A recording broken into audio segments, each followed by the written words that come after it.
দীর্ঘদিন ধরেই বেহাল রাস্তা সমস্যায় পড়েছিলেন কাতর গ্রামের মানুষ।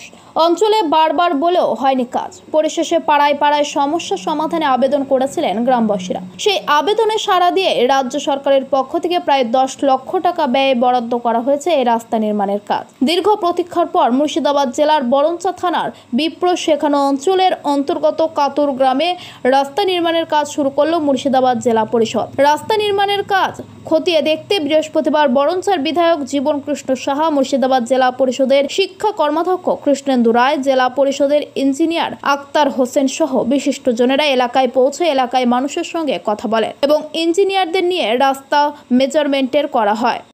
তাদের কোনো অশুভ শক্তি কোনো মানে যারা সমালোচক থাকেন, যাদের সবসময় চিন্তাভাবনা করে, ইতিবাচক চিন্তা করেনি, যারা দীর্ঘদিন থেকে দায়িত্বে ছিল, তারা কিন্তু এসব চেষ্টা করবে। আমি আগাম বলে দিই, সেসবগুলো কান না দিয়ে আপনারা কাজটা যাতে সঠিকভাবে হয় সেভাবে আপনারা গঠনমূলকভাবে সহযোগিতা করবেন, এইটা আশা করব। এবং এই এলাকায় আরও পরবর্তী থাকবেন, আমরাও আপনাদের সঙ্গে থাকবো।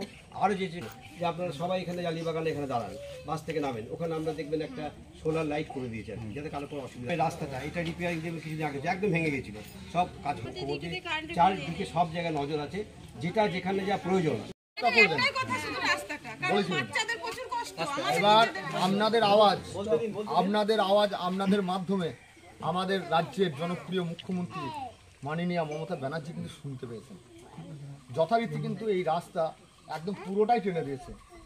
যে রাস্তা আপনাদের অন্নপূর্ণা মন্দির সেটা হবে, এটাও হচ্ছে, রাস্তা হয়ে গেছে। রাস্তা কয়েকদিনের মধ্যে কিন্তু কাজ আরম্ভ হবে। তাই সেই নির্দেশ আমাদের মুর্শিদাবাদ জেলা পরিষদের আমাদের ইঞ্জিনিয়ার সাহেব এসছেন। টোটাল সমস্ত কাজ যে পরিকল্পনা, সেই পরিকল্পনা বাস্তবায়িত করার জন্য আমাদের কৃষ্ণেন্দুদা আছে, অত্যন্ত অ্যাক্টিভ। ওনার কিন্তু গ্রামে গঞ্জে কোথায় কি নখদর্পণে কোন রাস্তা করতে হবে আর্জেন্ট, কোন রাস্তাটা মানুষের প্রয়োজন, তিনি চেষ্টা করছিলেন যে এই রাস্তাটা যদি ঠিকানো যায়।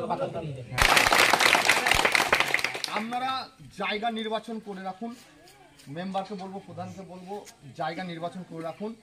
সোলার সিস্টেম হোক বা ইলেকট্রিক, পানীয় জল জনগণকে দেওয়ার জন্য কিন্তু প্রস্তুত, শুধু রেডি। ধরকে পুজোর পরেই বোধহয় কাজ আরম্ভ হবে। অনেক জায়গাতেই সার্ভে হয়ে। মুর্শিদাবাদ থেকে জয়দুল শেখের রিপোর্ট, NBTV।